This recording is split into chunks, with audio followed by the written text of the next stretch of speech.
What is up, everyone? I hope y'all are doing well. My name is Ishaan and welcome to the video.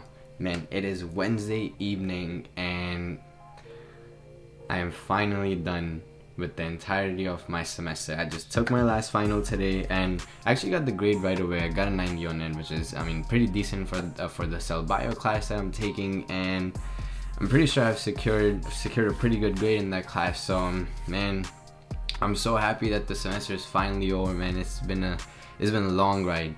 But anyways, welcome to my 50th, yes, my 50th video. Man, it's crazy that I've made like 50 videos already, because that means that I've been posting twice a week for 25 weeks, and that's something like, that's a long time to continue on with one project. Like, I've never stayed that consistent with anything before, and I'm just really excited to keep going.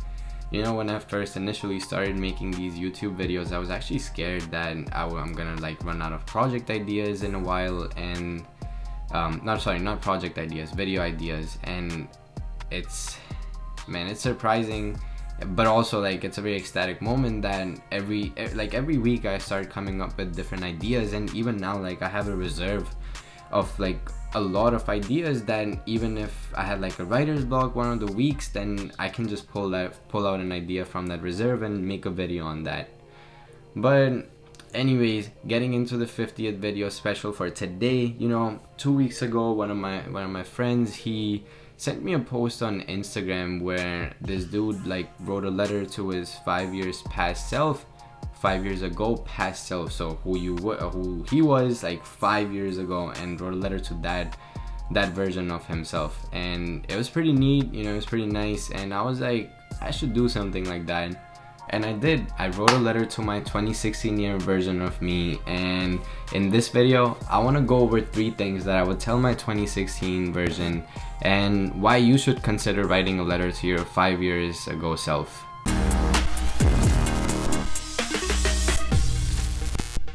The first thing that I would tell my 2016 self would be to continue to explore.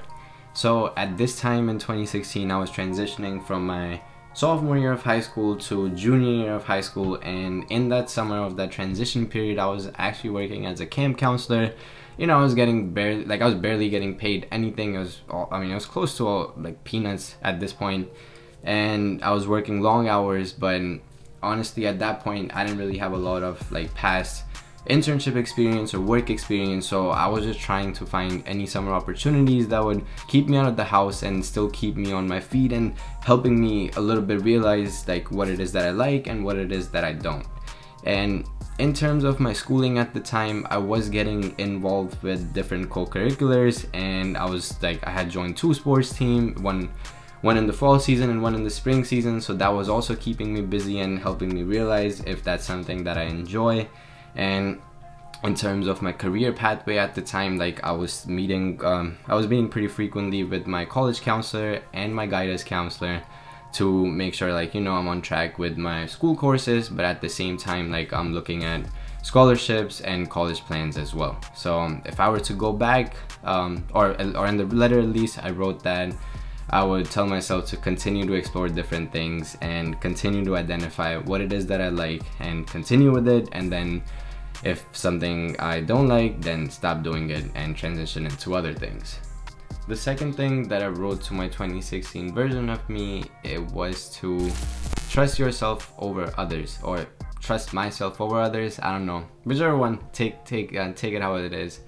But at the time, I had a strong inclination to fit in with everyone and be part of like different social settings all the time. And man, this increasingly like took away time for my personal projects and my personal well-being, and that was definitely not a good thing. And I continued on with certain things that I didn't really even like enjoy too much, but I just wanted to continue in that social circle, so I continued to do those things. And I think when the time did come to make those decisions, whether I should continue with something or not, I'd try to ask other people what I should do, and I would weigh other people's opinions more as to what I should be doing with my time and my social circles. And like that's why in the letter, like I wrote to my 2016 version of me that I think like I should trust myself, or you should trust yourself more over others, and actually go after the things that scare you, because that's what's gonna light up your passion that's inside of you, and that's what's gonna make you grow. And at the time of my junior year, like I had identified that certain things were not conducive to my self-improvement and personal growth, and I still continued on with it just because other people around me were doing it. So I was at this weird crossroads, or rather I'd say like a paradoxical crossroad, where even though I was trying out and exploring a lot of different things, at the same time I tried to stay involved in certain things just because other people around me were doing it, and I just didn't trust myself enough to go after the things that scared me. The third thing that I wrote to my 2016 year version of me was to be open to learning from older people. So at the time being, I was, in that rebellious teenager phase where, or at least that's how I'm labeling it for me, and I wouldn't necessarily try to understand older people's opinions that didn't necessarily align with mine, and I think that's just because I was like, oh, like they're not in the same situation as me, so why should they get to offer that advice or opinions?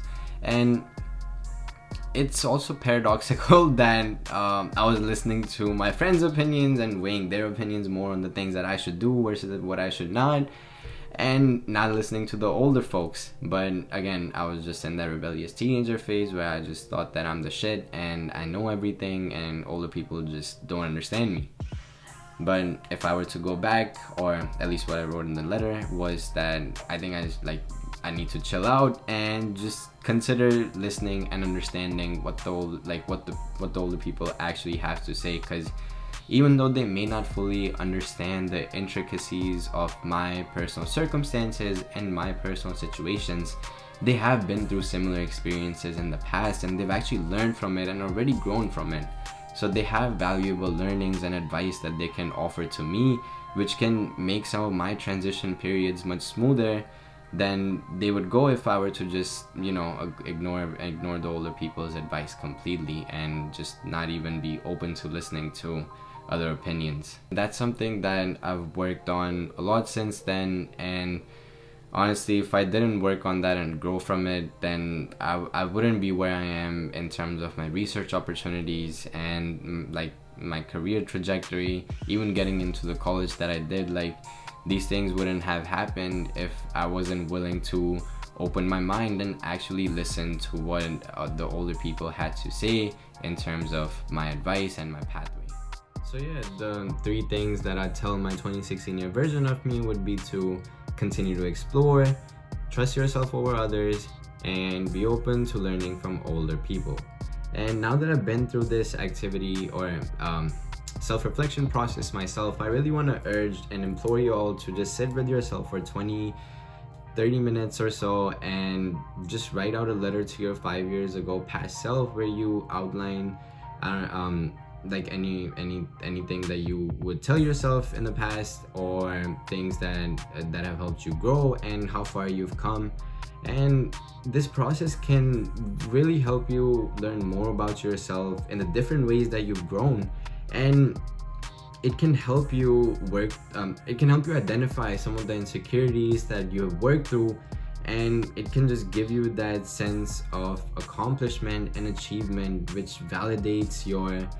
self-validates your feelings and your journey of growth. Internalizing your accomplishments and achievements and self-validating your feelings can allow you to feel that sense of growth, where you can continue to push further and continue along your journey.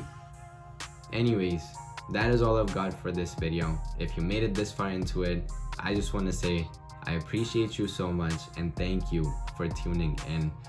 It really means the world to me that y'all watch the videos, and I hope y'all are getting something out of it. And if you are, be sure to drop a like on this video, and if you try out this activity, let me know how it goes in the comments below.